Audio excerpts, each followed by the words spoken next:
জানি জানি জানি অনেক দিন পর ব্লগ দিচ্ছি, লাস্ট সেই পঞ্চমীর দিন ব্লগ করেছিলাম, তারপর বিশ্বাস করো মিনি ব্লগ আর দেওয়াই হয়নি।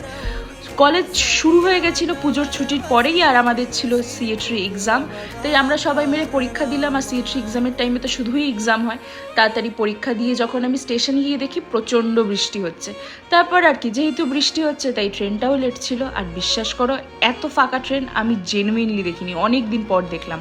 আমাদের সাজ বুটিকের নতুন শোরুম ওপেন হতে চলেছে, এইটা নিয়ে পরপর ভিডিওস আসবে অ্যান্ড আই প্রমিস আমি দেবো, কারণ আমি জানি আমার অনেক দিন ধরে ব্লগ দেওয়া হচ্ছে না। এই শোরুমটা হয়েছে আমাদের বিল্ডিং মোড় অশোকনগরে, ভীষণ সুন্দর করে আমরা সাজাচ্ছি শোরুমটা। এটা আর অনেকটা হয়ে গেছে, তোমাদেরকে পরের ভিডিওতে দেখাবো। তারপরে আর কি মায়ের হাতে চিংড়ি মাছের মালাইকারি আর ভাত খেয়ে লাঞ্চটা সেরে মা আর মামনি দুজনে মিলে সুন্দর করে সেজেছিল। আজকে কভার শ্যুট ছিল বুটিকের, তার জন্য আর লাইভে অ্যানাউন্সমেন্টও করে দিল। রাত্রিবেলায় গোপাল ভাঁড় দেখে দিনটা শেষ করলাম। Okay bye.